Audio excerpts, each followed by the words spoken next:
I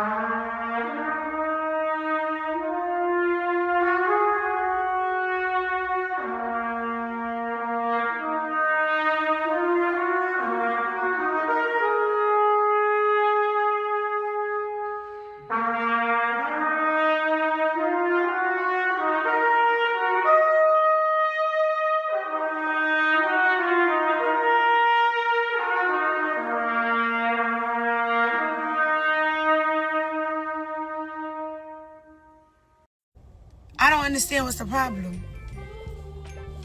Y'all talking about her? She look like your mother. She look like your mother, your aunties, your cousins, your nieces. Any black woman in your family, she look like me. I am very happy that she's there. She's 12 feet tall. She's very intimidating. When you walk by her, you just gotta respect her. You don't laugh at her. And the only person that should really be mad is a black woman. And we're not mad. They see us.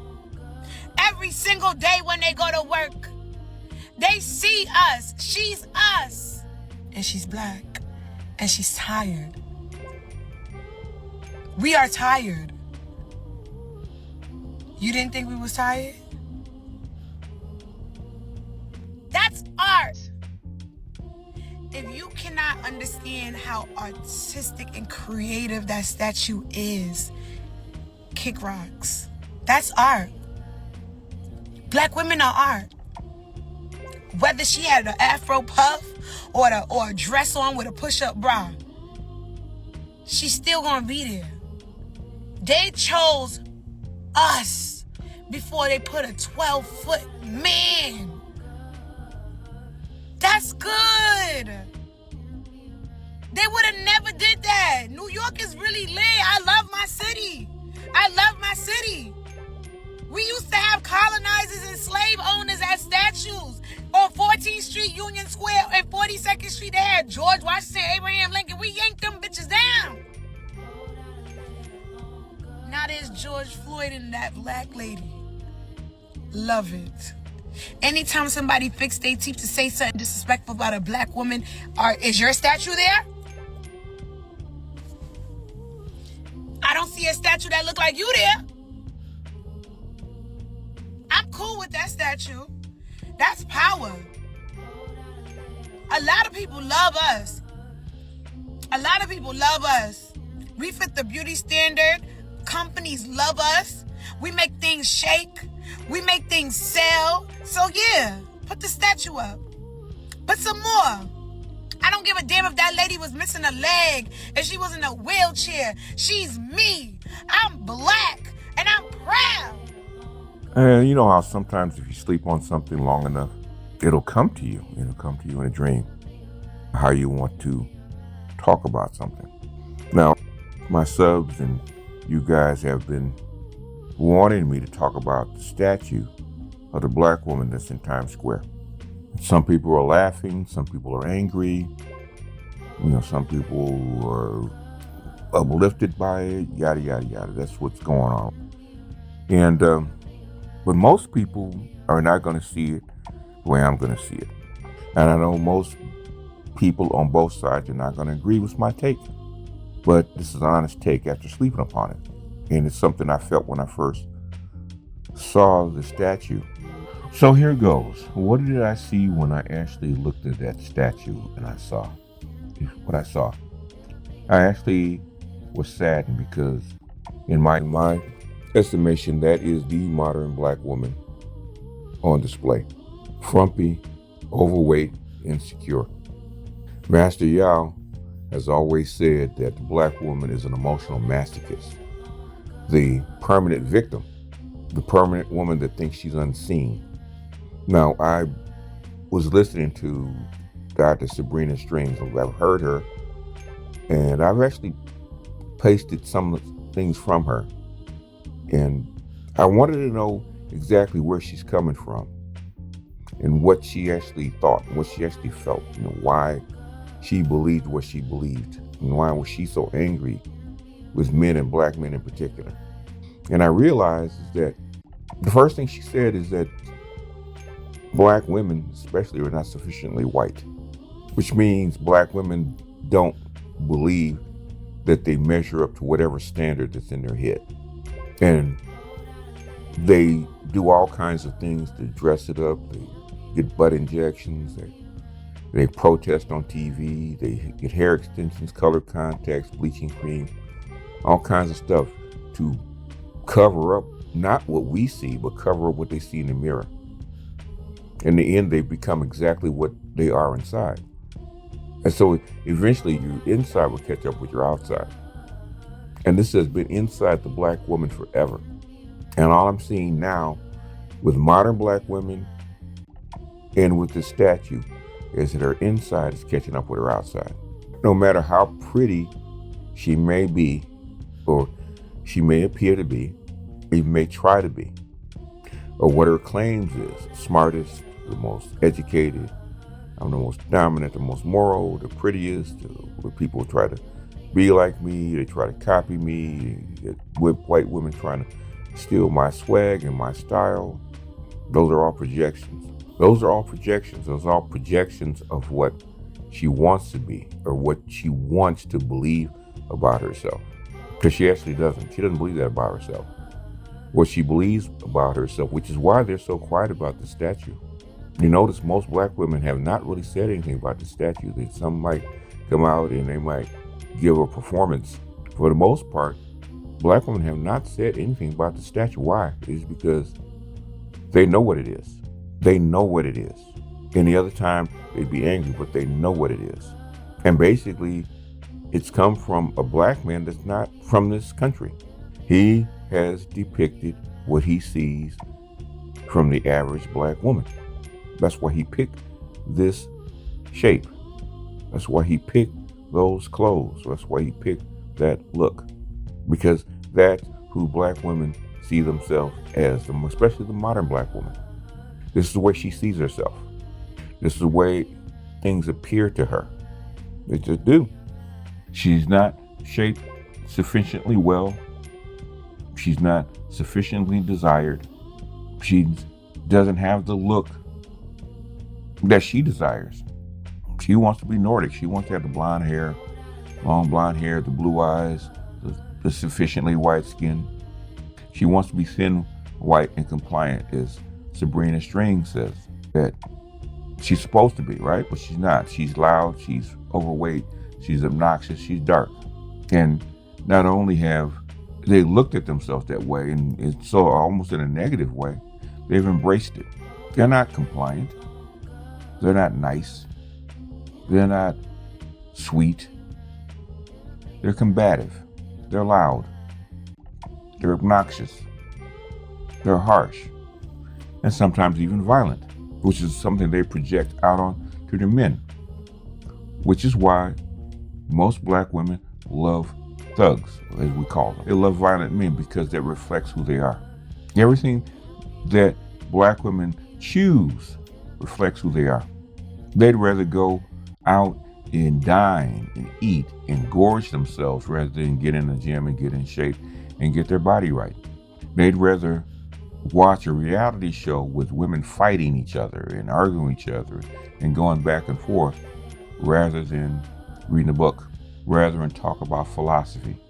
They'd rather see their kids entertained in sports or dance or sing or even other kind of performance art that makes them laugh and tickles them, rather than seeing their kid be a scientist or an engineer or a philosopher or a politician. They'd rather see their boys go to prison and go to jail or go into the street or go on drugs, rather than see them be Barack Obama, be Robert Smith, of that ilk. Well-educated, well-schooled. They don't see it in their boys. In fact, they sabotage their boys. I've heard it more and more and more times than I can imagine. I see it in my own family. That's why I put out the video about the hobbling of black boys and black men. They can't allow you to be something that they don't think they can attain. They don't think they can be the beauty standard. They don't think they can be sufficiently successful. So they don't want you to be. It was better to give the white woman the power and the jobs and access than you have it. Because they really, in their heart of hearts, don't believe that they deserve it. They don't. That's the sad part about it. That's what the statue shows me. The statue should have never been made. The statue should have never been allowed to be put up. The statue should be taken down immediately. But the thing is, it can't be. Why? Because this is their symbol. And a lot of black men have come out and said, this is us. They said that this is us. This is who we are. This is who we are. This is who I am without the makeup, without the extensions, without the cover-ups that I put on. This is who I am. This is who I try to hide. This is who I blame black men for making me.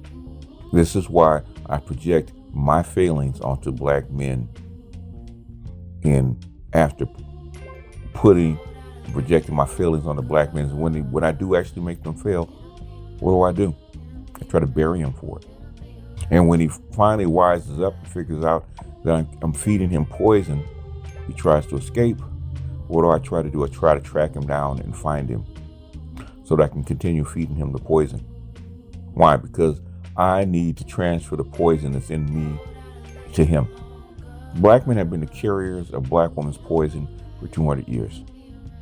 They have. Which is why they cannot let us go. Which is why they cannot free us. White men keep the white woman contained because they know without her they cannot project, they cannot propagate their seed and their culture into the future without her. Because black women, the thing is they can't let us go is because if we left, they would have to sit with themselves. They would have to sit with this statue. I'm surprised that there's not a statue right next to her of a black man that's even worse looking. Because if we left, if black men left, if we left the culture and left the society, black women would have to sit with that look. You see that woman right there in Times Square? That's her. And she would have to sit with that. And she would have to figure out whether I'm going to allow this to happen, or I'm going to be this, or I'm going to be something else. And I'm going to tell you, inside jobs are much tougher than outside jobs. You can change the way you look in a couple years.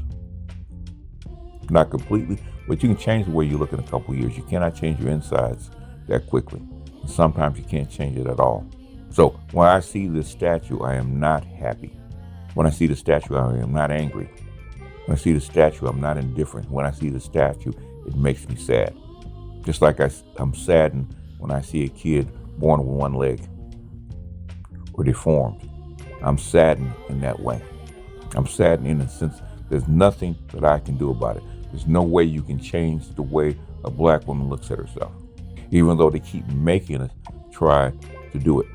There are countless people all over the world trying to force black men to change how black women see themselves. I hear Sergeant Willie Pete every week say the exact same thing. He thinks that black men have the power to change the way black women look at themselves. And by extension, if we can change the way black women look at themselves, we can change the black community. But the black community, as I see it, but that is for another day. Because, I don't think people are really ready to hear what I think about the black community. Because this talk here is an extension of what I saw with the black community and how I see it. And this is an extension of how I see the black community, and it's not good. And it saddens me. When I see as the black community or what's left of it, sometimes brings a tear to my eye. Because the black community, for all its fits and starts, all you can say is about the black community and black people, especially in America, we tried. A noble effort. It's a noble effort. But at the end of the day, sometimes we don't make it. That's what I'm seeing with the black woman. The black woman, as they say, is the heart of the black community. She always has been. From the very beginning, when she was brought over here to birth the black community, and she did birth it with white men's specifications, with the white slave master specification, and she has basically done that. throughout the whole 20 years. She has basically followed his specifications, sometimes wittingly, sometimes unwittingly. That's where the shame comes in. She has seen what she has done. She has seen what she has wrought with this community. And she cannot bear the shame. This statue, this piece, finally has exposed the American black woman for what she really is. And it saddens me. It really does. And this is the heart of the black community. This is why the black community is what it is. It's why it's a dysfunctional piece of work, just like this woman here in the picture. She's a dysfunctional, you can see it. She is a dysfunctional piece of work through and through. And she stands there boldly like it's no big deal. That's why the black community is what it is. It's a dysfunctional piece of work, just like her. She is the author. She's the architect. She's the creator. She's the beating heart of the black community. And that, if you want to know what the black community is in a nutshell, look at this statue. I know we try to project that we're something that we're not, and every now and then we can shoot past it. We have our days. We have our people. But functionally, the whole black community is exemplified in this statue. And I've been saying it for years. Sometimes through an artist's eye and an artist's mind, something, the realness and reality can be seen through a lens, through one piece. And I think as much as I don't like it, as much as I feel saddened by it, I have to agree with him. Anyhow, I know I get a whole bunch of detractors that say that I am a Debbie Downer. I am the voice of doom. And I'm supposed to be that person that uplifts the whole black community, because that is possible. I probably could. So just like Jeremiah, I'm going to go back down in my well where you thrown me, because I know that you cannot handle the truth. Can't handle it. And I know. That's why I'm in the spot that I am. That's why I'm despised. Loved and despised at the same time. It's like Jeremiah was. For those people that are not biblical, they have no idea about who Jeremiah actually is, go look him up. There's a reason that the Hebrews threw him in that well. And when it got so ugly and so bad, they had to go down and get him and bring him up, because they needed to hear the truth. Anyhow, that's all I got for this one. We just out, and I'll see you guys on the next one. Peace.